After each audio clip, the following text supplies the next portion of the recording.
If you're shopping while working, eating, or even listening to this podcast, then you know and love the thrill of a deal. But are you getting the deal and cash back? Rakuten shoppers do. They get the brands they love, savings, and cash back. And you can get it too. Start getting cash back at your favorite stores like Levi's, Plow and Hearth, Adidas, Sephora, and Neiman Marcus. Stack sales on top of cash back and feel what it's like to know you're maximizing the savings. And it's easy to use. And you get your cash back sent to you through PayPal or check. The idea is simple. Stores pay Rakuten for sending them shoppers, and Rakuten shares the money with you as cash back. Download the free Rakuten app or go to Rakuten.com to start saving today. It's the most rewarding way to shop. That's Rakuten. Rakuten.com. Hey, it's Karen. Today on the Big Story feed, we're sharing an episode from our friends at CBC, fresh off the heels of their launch of The Making of Musk, Understood, hosted by Jacob Silverman. Now, earlier this week, I got the chance to chat with Jacob and get his take on the fallout of Doge, the rise of Musk, and he was even kind enough to give us a tease of his new 4-part series. If you missed that episode, be sure to check it out. In today's episode, Jacob is talking about where and how exactly the Elon Musk we know today came to be, from apartheid South Africa all the way to an office in the White House with his name on it. Be sure to keep up with the rest of Jacob's series wherever you get your podcasts. Enjoy.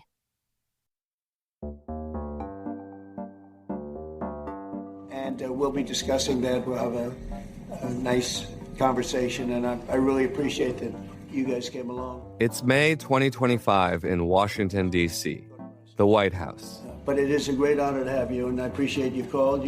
He called. I don't know where he got my number, but I picked up. President Cyril Ramaphosa of South Africa sits side by side with President Donald Trump in a crowded Oval Office.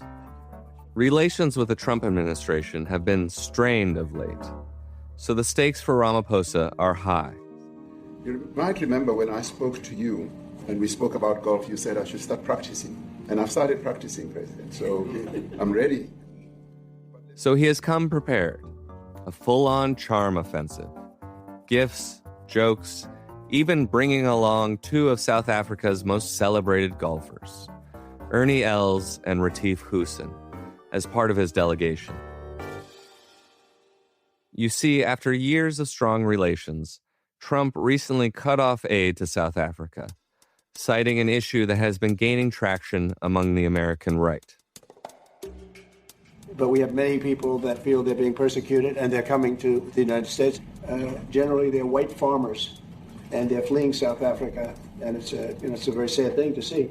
White Afrikaner farmers, a minority population in South Africa, are seeking asylum in the U.S., bringing with them terrible stories of persecution, violent farm attacks, murders that they claim are politically motivated. The word genocide has even been used. How, Trump asks, can Ramaphosa let this happen? I would say if there was Afrikaner farmer genocide, I can bet you these 3 gentlemen would not be here, including my Minister of Agriculture. He would not be with me. Ramaphosa points to his racially mixed delegation as evidence against these claims. Violent crime, he admits, is a huge issue in South Africa, but it affects everyone, regardless of race. But Trump isn't having it. But, Mr. President, I must say that wait. Trump directs an aide into action. Something appears to be happening. Turn the lights down and just put this on. It's right behind you. Trump points toward a TV. A montage has been prepared. Opposition politicians in South Africa making impassioned speeches and singing songs calling for attacks on white farmers. News reports of murdered white farmers. As the video reaches its crescendo, Trump starts to narrate. Now this is very bad. These are burial sites right here. Burial sites. On the screen is an aerial shot of a long, straight road cutting through an expanse of farmland, a line of cars piling up. Each one of those white things you see is a cross, and there's approximately 1,000 of them. They're all white farmers the family of white farmers. And those cars aren't driving, they're stopped there to pay respects to their family member who's killed. President Ramaphosa is stunned, confused. Have they told you where that is, Mr. President? No, I'd like to know where that is, because this I've never seen. I mean, it's in South Africa. The Honorable President Cyril Ramaphosa has just been Zelensky'd. He's been ambushed during a public meeting with the most powerful man in the world. His plan to talk about a trade deal and reviving U.S. foreign aid seems like a distant dream. However, there's something that Ramaphosa didn't know at that moment. Those white crosses in the video, those weren't burial sites at all.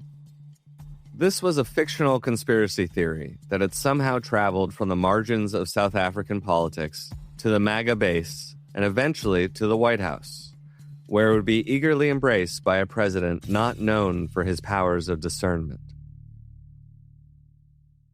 But how had this right-wing rage bait ended up on a big, beautiful TV in the Oval Office? But I have a great feeling for South Africa because I have friends. I have a couple of friends, a few friends here today. The answer was standing in the corner of the room, just out of view. Elon is from South Africa. I don't want to get Elon involved. That's all I have to do, get him into another thing. But the world's most famous living South African had been there all along, uncharacteristically quiet. Elon happens to be from South Africa. This is what Elon wanted. He actually came here on a different subject, sending rockets to Mars, okay? He likes that better. He likes that subject better. Elon Musk, who left his native South Africa as a teenager and spent years distancing himself from the apartheid regime, lurks off camera as conspiracy theories about his homeland get presented to its head of state. Conspiracy theories he's fueled as part of a dramatic turn towards right-wing politics that's consumed his life and his companies. Even Musk's AI chatbot Grok, which the tech mogul has promised to make anti-woke, has started to pepper unrelated queries with comments about white genocide.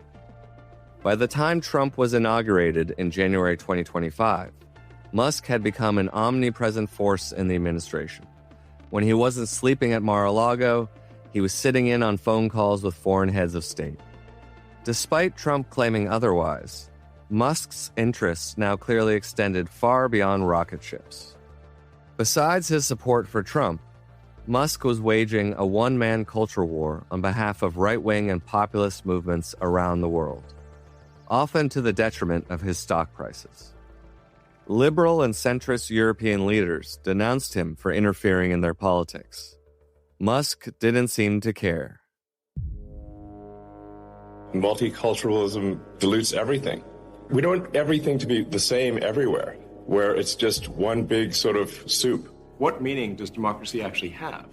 If the people cannot vote and have their will be decided by their elected representatives, then we don't live in a democracy, we live in a bureaucracy. So my son Xavier is dead, killed by the woke mind virus. Us humans could do something crazy like World War III, hopefully not, but it's possible. And then if we only have one planet, the next that could be curtains. Musk was supposed to be someone who thought on the grandest of scales, conquering industries, escaping the bonds of gravity to colonize Mars. But here, quietly lurking in an awkward Oval Office meeting, Musk was participating in a petty stunt, watching the President of the United States willfully misinterpret facts about crime in South Africa to ambush the country's president.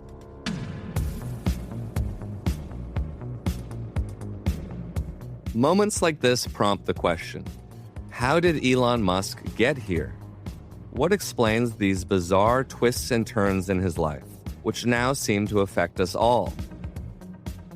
The world's richest man shows an insatiable drive for dominance. He's compared himself to Alexander the Great, talks of raising a legion of children to colonize Mars, and displays a trollish disregard for others, from government workers to his own transgender daughter, who he said was killed by the woke mind virus. Can Musk's most outlandish ambitions and his most toxic qualities trace back to his youth in apartheid South Africa? And might his past reveal where he's taking us next? I'm your host, Jacob Silverman, and this is Understood, the Making of Musk. Episode 1, Escape from Pretoria.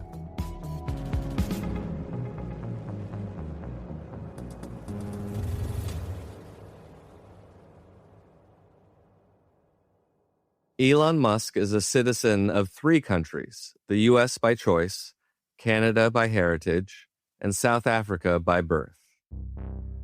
He was born into a racially segregated Apartheid South Africa in June 1971 to May and Errol Musk in a wealthy suburb of Pretoria, the country's administrative capital. Just a few months after his birth, a new industrial revolution emerged that would shape baby Elon's life. You're looking at something so astonishing, it almost contradicts everyday conceptions of reality. It does the work of a room full of electrical circuits and is smaller than your fingertip. It's called a chip. That year, Intel launched the first microprocessor, and an engineer named Ray Tomlinson sent the first email through ARPANET, the network that preceded the internet. The digital and tech revolutions underway took a while to reach the sleepy burbs of Pretoria, but by the mid-'80s, they had made their way to Elon Musk's doorstep. I do remember once in the 80s going to his house, and as most of us did, we were in this computer game. It was one of these fantasy role-playing text games that were popular at the time. The basic idea is you create a party of characters, and you go and explore stuff in this computer fantasy world. This is Rudolf Pienaar, and the scene he's describing might be pretty familiar to nerdier types who grew up in the 80s and 90s. Just some friends huddled around a boxy, at the time very expensive, computer in a dark room. The halcyon days of pre-internet gaming. So, there's a prompt that flashes, and you say, go north. And it says the next room. You've entered the next room, and there is this, and there's a treasure chest in the corner. And then you say, open chest, and it will say, there is gold. By today's standards, it's all very simple. No music or graphics, pretty much just white text on a black screen. But there is one place you can really let your creativity fly. When you create your party of characters, you obviously can choose, whether it's an elf or an ogre or these different, classical fantasy trope type races. And you also can give them a name. In my case, you might choose something from Lord of the Rings or something that has some meaning to you, whatever the case may be. For some kids, it was a chance to be someone else, an 8-foot-tall warrior or an elven thief, a time to let your imagination run wild. So I do remember going to Elon's house, and he fired up his game. And when he called up his party of characters that he had now created, there would be the ogre or something. And the name of that character was Elon the Most Strong. And then there was the mage or the wizard, and that one was called Elon the Most Intelligent. Elon the Most Agile was the thief character, and Elon the Most Handsome was one of them as well. For every single character, it was some superlative, Elon the Most something. So if you were to read the narrative of the text, it would read like a story of Elon the something does something amazing and great. Every action, every spell, every victory, it all belonged to Elon. He didn't want to be someone else. He wanted to be the ultimate version of himself. I was thinking, oh my God, I've never seen that before. Looking back now, I would say, are you so insecure, maybe, dude, that you have to name everything some superlative of yourself? Today, Rudolph is a biomedical researcher at Boston's Children's Hospital. He spoke to me from his home on the Massachusetts coast. I went to Pretoria Boys High School, and that is where my paths began to cross with Elon Musk back in the day. We were all part of the sort of larger, nerdy, geek grouping. After a brutal bullying incident, Musk transferred to Pretoria Boys High, and he ended up in a school where he did not stick out. In fact, to a teenage Rudolph, Elon Musk was unexceptional. Just another guy in his social sphere, even if he had shown a talent for coding and had managed to create and sell a computer game of his own. He didn't, in my memory, especially stand out for any particular thing, right? He didn't stand out academically. He didn't stand out in sports. He didn't stand out in his ideas. He was kind of there, but also not there. Which is perhaps why that Elon the most moment stands out so clearly. Young Elon seemed to thrive in the virtual world, where he could try out different versions of himself. But in the real world, among his peers, there was no Elon the Great, even when it came to the level of material privilege he grew up with. So these houses were, by American standards, if I compare it to stuff, certainly where I am in Massachusetts, these would be huge. They would be like McMansions. Musk's house was a large estate, luxurious by most standards. At one point, it was the EU ambassador's residence in South Africa. But as Rudolph points out, in Waterkloof, this was the norm. These were the sort of houses all boys like him lived in. The same goes for their school, Pretoria Boys High. For Americans, I would say, imagine Hogwarts-ish kind of school sitting in the Pretoria Highveld. To an outsider, it looks like the stuff of boarding school fantasy. Grand-looking buildings, manicured lawns, garish blazers and straw boater hats. The sort of place with deep-rooted traditions.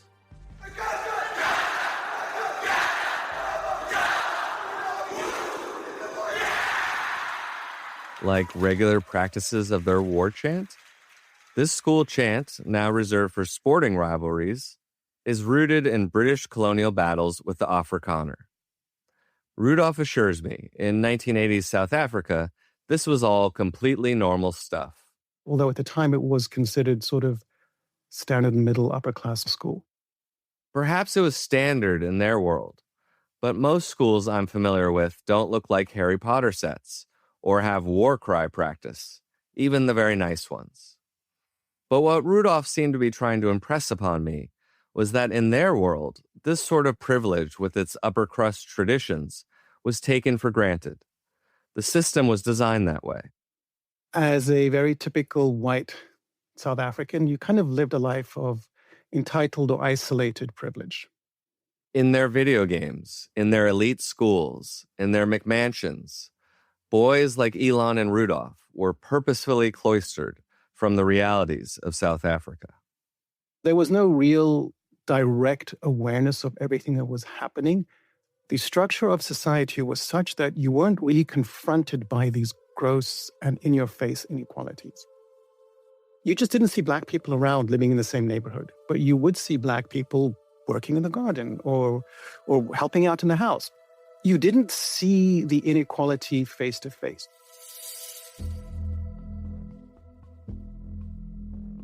There's something profoundly ordinary about his upbringing in the sense that it was an upbringing that I want to say almost every white South African accessed during apartheid. This is Will Shoki, a South African journalist who has written widely about Musk. That was what the system was designed to do. It was designed to, on the backs of an exploited class of Black South African workers, produce a life of enormous privilege for a very, very tiny minority. And this is the kind of privilege where each family would at least have a 4-bedroomed house with a swimming pool, with 2 maidservants and a gardener. This wasn't wealth accumulated over generations. This was a system deliberately engineered. The bubble where Elon and Rudolph lived was a product of one of the most racially and socially engineered societies ever created. A society that believed only certain people could rule.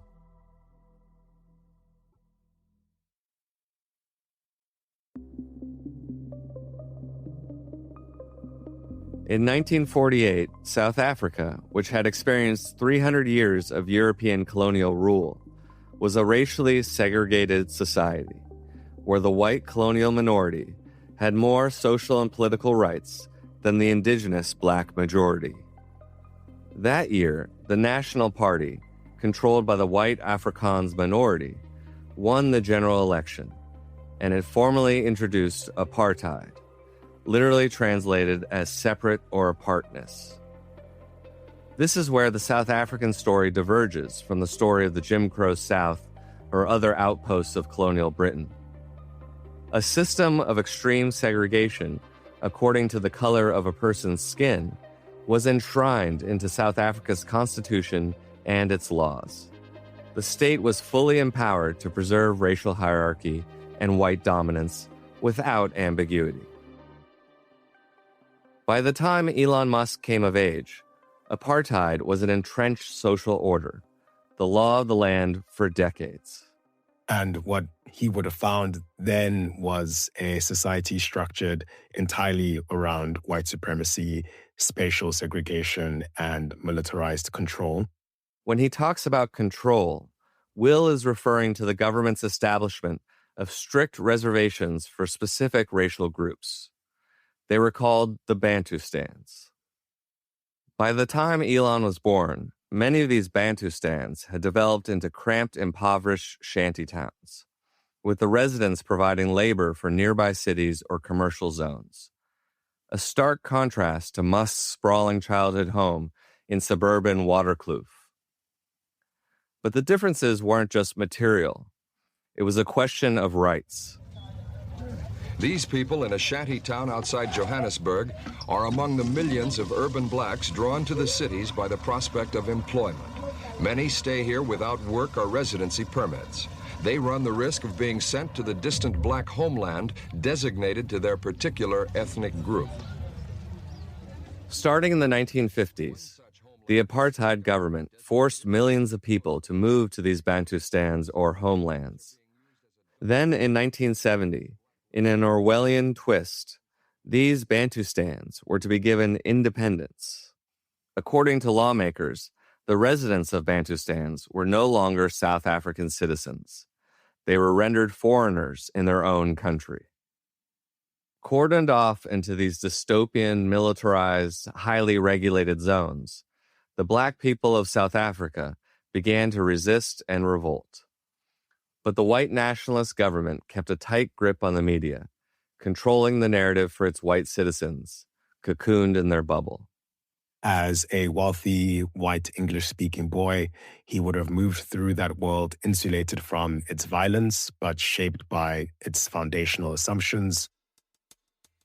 Assumptions about the supremacy of the white ruling elite. The assumption that violence and social control were needed to maintain the system. And the assumption that a hierarchical social order is natural, and that people like him deserve to be at the top of it. Musk was not only born at the height of this system, he grew up in its epicenter. South Africa. In 1848, the Dutch pioneer leader Pretorius led his followers into the Transvaal. A few years later, a town had sprung up, which was named after him, Pretoria. In 1910, the town became the capital of the newly formed Union of South Africa, and today, Pretoria celebrates its centenary.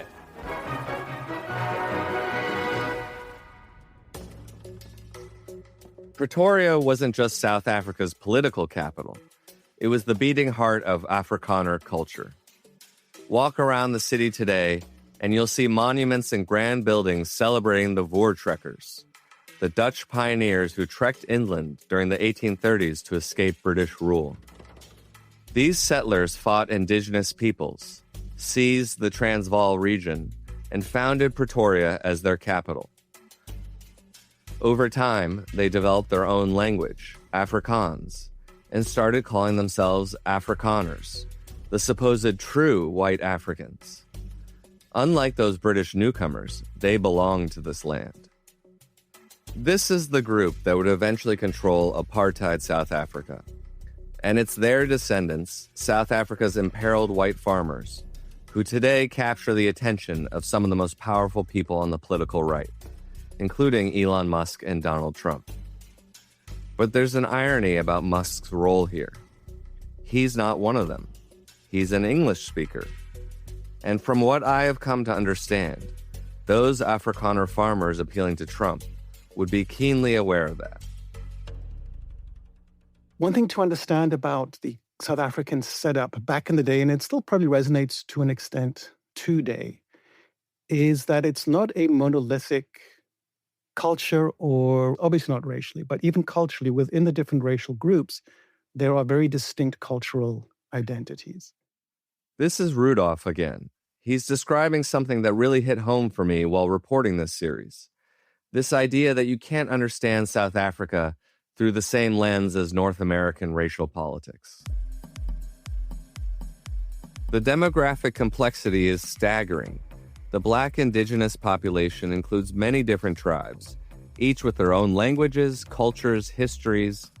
Then there's the so-called colored community, descendants of indigenous Khoisan people, enslaved Malays, mixed-race families, all caught up in the colonial project.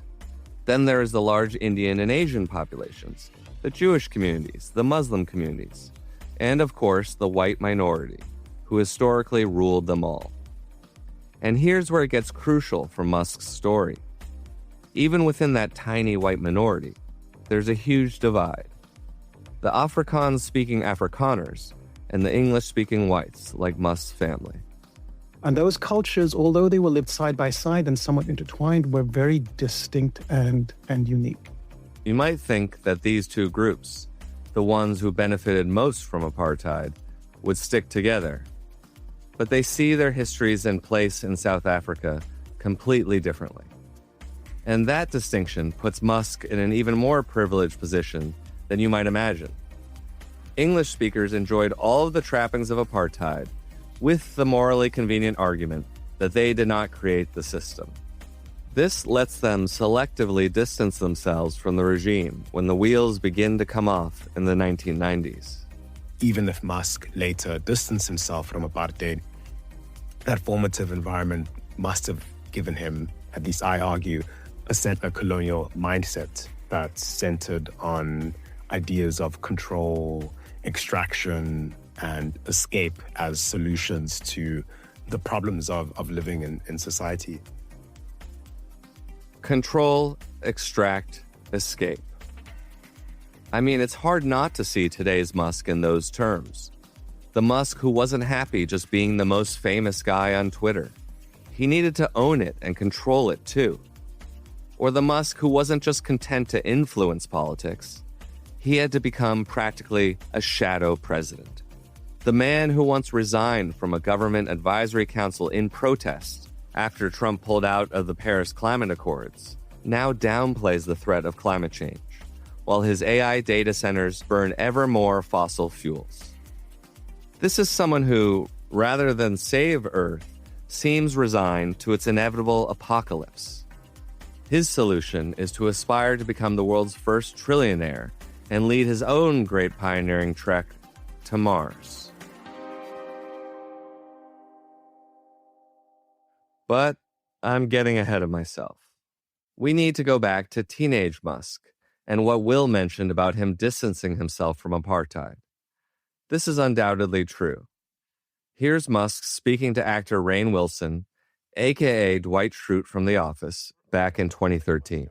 You grew up in South Africa? Yeah. You were in the army there? No, I left at 17. Well, in part in order to avoid conscription into the South African army. So you left army. so that you didn't have to do the army. You know, spending 2 years suppressing black people didn't seem to be a great use of time. I think that's probably the worst use of any human being's time. Right. So good for you. Right. Right on. Elon Musk, draft dodger. Elon Musk, draft dodger. Was it that straightforward? When you finished high school, you had to do 2 years of national service. It was mandatory conscription for all white males. Mandatory military service was introduced in South Africa in 1967. For white schoolboys like Musk and Rudolph, the prospect of conscription loomed over their futures. There was the sense that, when I finish high school, I have to go to the army, unless I go to university. That was a very real thing. Most people were concerned more about that than anything else. When they were growing up, going to university deferred your mandatory service till after graduation, but it didn't put it off completely. Joining the military meant that you might be sent to fight in the South African Border War, a long-running conflict in which the apartheid government invaded some of its neighbors to smash anti-colonial and independence movements. The undeclared border war dragged on for more than 23 years, becoming one of the major proxy wars of the Cold War era. There was a sort of undeclared hot zone skirmish war, if you will, between South African-supported forces in Angola and Cuban/Soviet-supported forces on the other side. And that was a reality that we all had to prepare ourselves for. A heady prospect for any teen. This idea of nations as a bulwark against communism is a familiar one. West Germany, Korea, Vietnam. And in South Africa's mind, it deserved a place on that list, and the political kudos that came with it. If only the West, the quote-unquote West, knew how valuable South Africa was. If it wasn't for us standing against the communists, then Russia would be here and take over. Growing up, Rudolph remembers this feeling that South Africa was an unrecognized victim of the Cold War, unappreciated for its contributions to preserving the global order.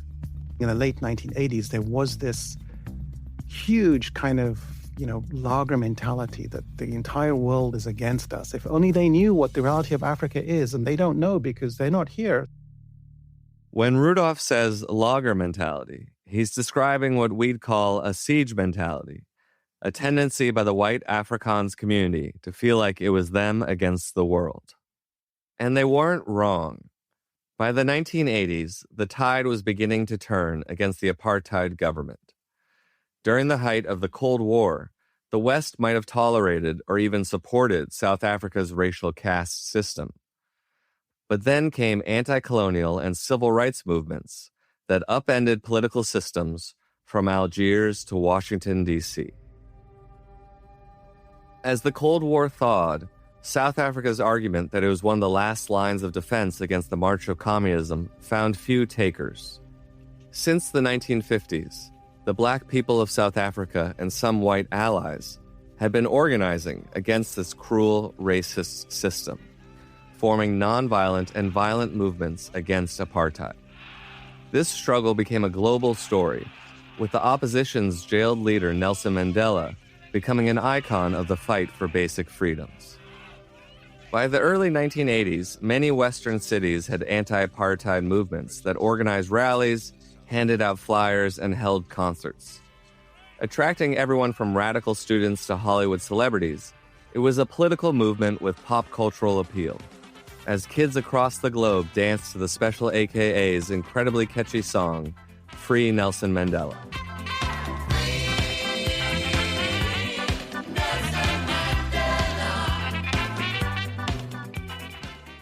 It wasn't until 1986 that the United States finally brought sanctions against South Africa. It was no longer possible to turn a blind eye to apartheid or to defend some of the Cold War's grim moral compromises. The old myths were unraveling. In 1988, with South Africa's townships riven by uprisings, the apartheid government moved Nelson Mandela to an open prison to improve his health and facilitate peace talks. That same year, Rudolph and Elon finished high school. By now, it was clear that the old system was collapsing. This is when Elon finds his exit, escapes from Pretoria, and dodges the draft. Or at least, that's the story he tells. Did you end up serving in the military there? No, I didn't. I went immediately to university after high school. In those cases, what would have happened was that your national service would have been deferred until you were finished.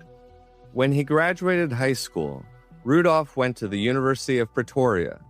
The prospect of military service still loomed, but not for long. By 1989, when Rudolph started university, parts of the apartheid system were already being dismantled.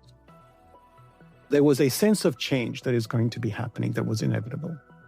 By my second year of university, national service was scaled down to 1 year only. This was 1990. By 1991, the writing was really on the wall. Apartheid was ending, was over, and national service was no longer an issue. So this is where, for Rudolph, this story that Musk tells, leaving South Africa to dodge the draft, doesn't quite land. There was no need to, quote unquote, flee the country to escape national service. You just didn't pitch up, as we would say in South African slang. Everyone knew at that point that if you just didn't even show up, nothing would happen to you. So it wasn't a real concern.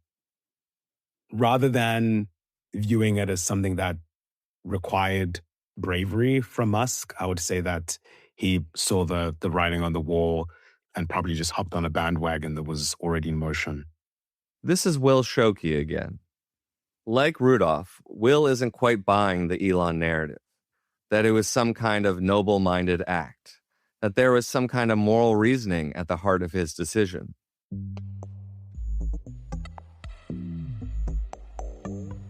It's fair to ask, how much can a place that Musk lived until he was 17 really tell us about the man he eventually became?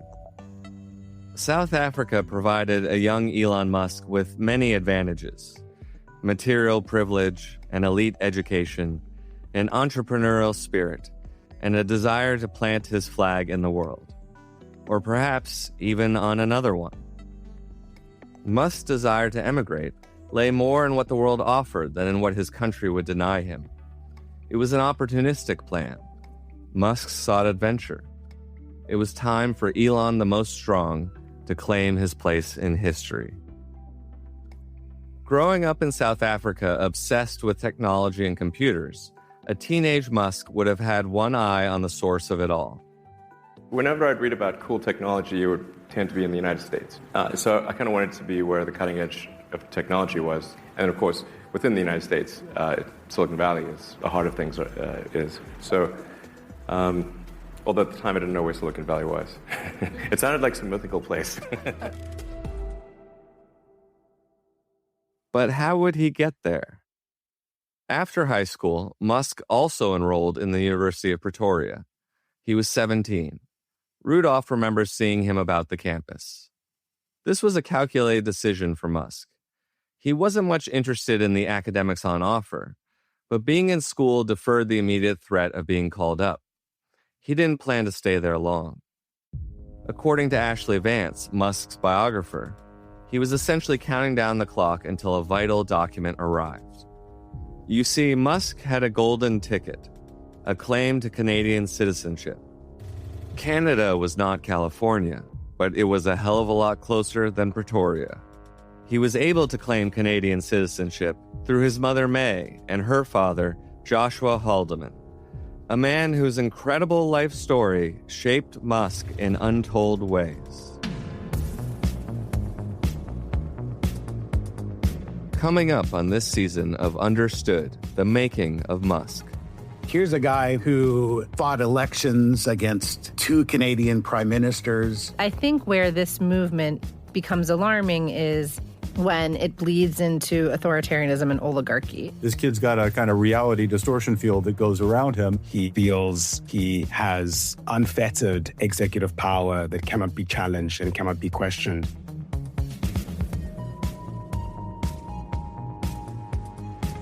We contacted Elon Musk through his family office. He did not respond to our request for comment. Understood, the Making of Musk is a chalk and blade production for CBC. It is written and produced by Jason Phipps, M. Wally, Eva Krisiak, and me, Jacob Silverman.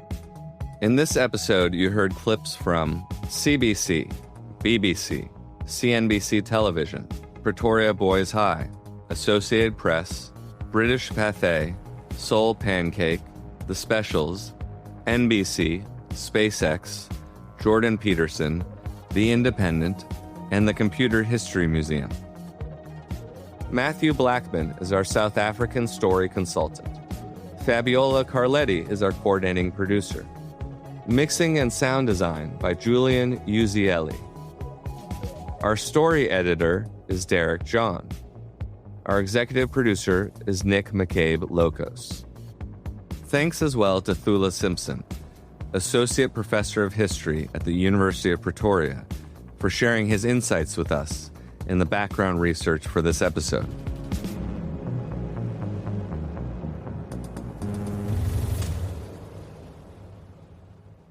You can follow Understood on whatever app you're using to listen to me now. And check out my previous season, The Naked Emperor, a deep dive into fallen crypto king Sam Bankman-Fried.